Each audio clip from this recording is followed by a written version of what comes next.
Estamos de vuelta aquí en Enclave Política a través de Telesur, la señal informativa de América Latina y el Caribe, y nos conectamos con Humberto Cholango. Antes había dicho que estaba en la provincia de Imbabura, pero no, Cayambe es todavía de la provincia de Pichincha, es decir, donde se asienta la capital de los ecuatorianos. Perdón por la equivocación. Humberto, le quiero preguntar algo que es muy importante ahora. El movimiento Pachacutic parecería que no entra a segunda vuelta, pero sí va a tener un gran bloque político en la Asamblea. Esto configura un nuevo escenario para el futuro presidente, sea quien sea, no sabemos si va a ser Guillermo Lasso o el señor Andrés Arauz. ¿Hasta dónde va a ser lo que ha dicho el señor Yacu Pérez un bloque político de resistencia y de oposición, sea quien sea el futuro presidente? Bueno, primero aclararle, Orlando, que todavía no sabemos quién mismo va a pasar a la segunda vuelta. Tienen que abrir las urnas, tienen que recontar los votos. Nosotros en eso sí vamos a ser muy firmes en que la transparencia tiene que estar a la flor del día. Nosotros estamos demandando, frente a las dudas que existen, que el Consejo Nacional Electoral reabra las urnas y obviamente que la democracia no quede absolutamente sin ninguna duda. Por eso no sabemos si será Yacu Pérez, que es de nuestro movimiento, del movimiento Pachacutic, o Guillermo Lasso, que es el banquero de la derecha. Obviamente nosotros en esos escenarios, en ese escenario, en cualquiera de las que sea, ¿no? En un escenario no consentido, de que sea de pronto señor Lasso, obviamente nuestro movimiento seguirá trabajando en beneficio de las grandes mayorías, recogiendo la tesis, recogiendo el sentir del pueblo ecuatoriano frente a una agenda legislativa y frente a una agenda política que debe desarrollarse. Claramente una agenda política de defender la democracia, de defender los intereses de los ecuatorianos y ecuatorianas, de defender el patrimonio del Ecuador, que son las empresas estatales que pertenecen a los 18 millones de ecuatorianos y ecuatorianas. Y una agenda, obviamente, propositiva, una agenda de ideas, ¿no?, innovadoras que vaya a rescatar de esta crisis económica, política que está viviendo nuestro país. Claro, efectivamente entiendo esa postura. Lo que le planteaba además es a propósito de esto, y por supuesto usted tiene toda la razón en cuanto a que no está definido, pero bueno, el resultado oficial preventivo, temporal, es que pasaría la segunda vuelta a Guillermo Lasso, y en ese escenario estaba planteándole la pregunta. Pero bueno, el otro tema que me gustaría abordar es hasta dónde, por ejemplo, personajes como Ricardo Urcuango y otros que están, digamos, en el lado de la Revolución Ciudadana podrían considerarse como puentes de diálogo, de entendimiento y de cierta gobernabilidad entre el movimiento Pachacutic y la Revolución Ciudadana. Bueno, hay personas, hay compañeros indígenas que no solamente están en el movimiento Pachacutic, sino en la plataforma Unión para la Esperanza, en otros movimientos y partidos políticos que ha existido. Ojalá haya la sensibilidad de poder juntar, ojalá haya la sensibilidad de entender las necesidades que el movimiento o la sociedad indígena y la sociedad ecuatoriana plantea, sobre todo los empobrecidos, y se pueda dialogar. El movimiento Pachacuti los representantes del movimiento Pachacuti siempre hemos dicho con absoluta claridad, y del movimiento indígena en especial, nosotros siempre estamos prestos para dialogar. Y ahora los actuales dirigentes han dicho siempre el diálogo será uno de los mecanismos fundamentales para poder escuchar, para poder entender, inclusive para llegar a acuerdos, consensos, y también para poder saber las diferencias que tenemos. Y esas diferencias, obviamente, debatir sobre la mesa. Y ojalá que se piense en función del Ecuador, en función del país, en función de los sectores empobrecidos, de toda esta crisis, de toda esta pandemia, para sacar adelante, y no prime los intereses grupales, los intereses particulares de a veces de ciertos movimientos que en ciertos momentos de la historia del país han hecho mucho daño a nuestro país.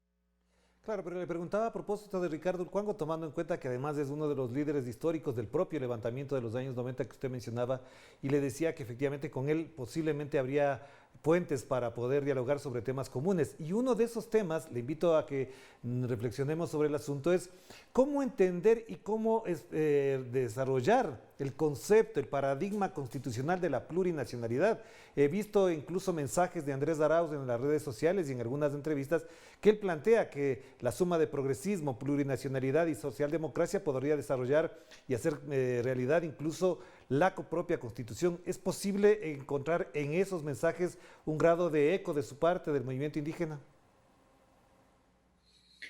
Para nosotros, obviamente, sumando las tres fuerzas políticas en el Ecuador, casi llega al 70% de la votación y contra el 30% de los sectores de la derecha que, que han intentado volver con su modelo de privatización, con su modelo de entrega de la soberanía a potencias extranjeras. Obviamente que o sea, ojalá haya la sensibilidad para que puedan sentar y dialogar. Ojalá cada uno de los movimientos y partidos políticos pongan sus intereses, como decía, del país sobre la mesa y puedan dialogar y puedan armar una gran agenda, una gran agenda de gobernabilidad en el tema de la plurinacionalidad, justicia indígena, educación intercultural, el tema de la crisis económica, el tema de la soberanía, el tema de cómo superar la pandemia que estamos viviendo, cómo rescatar a millones de empobrecidos en esta coyuntura, cómo recuperar toda la integración sudamericana de los pueblos, cómo fortalecer las empresas públicas estatales que han sido empresas rentables para el desarrollo económico del país. Una pregunta que no quiero dejar de lado, Humberto, y es importante también que lo consideremos, es ¿cómo evalúa lo que queda o lo que ya deja en la práctica el gobierno de Lenín Moreno Garcés? Le digo esto por dos consideraciones. La una, desde el punto de vista macroeconómico, las cifras están dadas, hay unos niveles muy pobres, muy precarios en cuanto al manejo económico y a la situación real de la economía ecuatoriana. Pero por otro lado también es cierto, y ahí hay un factor muy importante, es que el sector social más afectado por este gobierno es el indígena, son los pobres, son los campesinos, son los afroecuatorianos, que de una u otra manera han sido los más golpeados por las medidas económicas en función del desempleo, del acceso a servicios públicos y sobre todo en la garantía de derechos. ¿Cuál es su evaluación de lo que deja Lenín Moreno el gobierno? Bueno, creo que deja eh, un país bastante complicado, ¿no? En el tema económico, en el tema de haber profundizado la democracia. Como decía usted, Orlando, el tema de la pobreza ha golpeado a miles y millones de sectores empobrecidos del país y especialmente a los indígenas, a las mujeres, ¿no? Sectores que están trabajando día a día para sacar adelante. El tema de la pandemia ha sido un tema que ha desnudado, ¿no? Ha desnudado las políticas públicas del Estado en el tema de educación, por ejemplo, que no estábamos preparados o no han estado preparados para poder atender, por ejemplo, a miles de niños y jóvenes en el tema de la educación pública, que la conectividad, el tema de Internet, el tema de la salud, por ejemplo, son actos vergonzosos que hemos visto en la plena pandemia, tantos muertos, después los negociados en los hospitales con el tema de las medicinas que están ahorita detenidos, puestos a las órdenes de la justicia, después el tema de las vacunas, o sea, es un tema que ha venido en cadena, ¿no? Que no se ha controlado. Y por lo tanto, creo que es fundamental que esto también depende de la organización, el nivel, ¿no? El nivel de conciencia que tenga la sociedad ecuatoriana. Por eso, desde nosotros, desde el movimiento indígena, desde el movimiento Pachacuti, sea cual sea el resultado, ya como estamos esperando, ¿no? Se armará una agenda y se trabajará en función de recuperar, de rescatar estas crisis, estos factores que han afectado al país y dejar claro que nosotros como movimiento indígena vamos a seguir fortaleciendo la agenda y la lucha social, eso nosotros no vamos a renunciar. Claro, una última pregunta, entonces solamente para reafirmar un criterio y quizás explorar un poco más allá de lo que ya se dijo anteriormente. De estar en la segunda vuelta, Guillermo Lasso, ya ha dicho el señor Yacu Pérez que no apoyarían al señor Guillermo Lasso. Lastimosamente, ahí hay una discusión sobre lo que él dijo antes cuando en el 2017 quedó de finalista Guillermo Lasso junto a Lenín Moreno. Él dijo que era preferible apoyar a un banquero que a una dictadura. ¿En este momento cambió algo en la postura del movimiento indígena con respecto a Guillermo Lasso? ¿Hasta dónde esa diferencia del 2017 para acá está marcada por alguna circunstancia que no conocemos? Mire, Orlando, usted sabe, usted ha sido periodista serio que ha estado trabajando y siguiendo toda la información en el país. ¿Cuándo el movimiento indígena ha apoyado a un banquero? ¿Cuándo un movimiento indígena ha estado a favor de las tesis neoliberales? O sea, el movimiento indígena en su lucha, en todas las luchas que hemos desarrollado, siempre hemos luchado por bien del Ecuador, por bien del país y en favor de los sectores empobrecidos. Recuerdo los levantamientos indígenas que hemos hecho en el año 90, 92, 97, con la caída de Bucarán, de 2000, en el 2005, que detuvimos la negociación de Tratado de Libre Comercio, o los ALCAs, o los TLCs, la base de Manta, Plan Colombia, el intento de privatización, de rifar los bienes de Estado de Durán Ballén.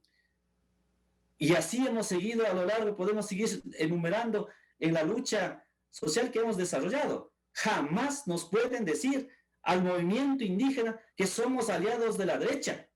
Eso nunca ha pasado y nunca va a pasar.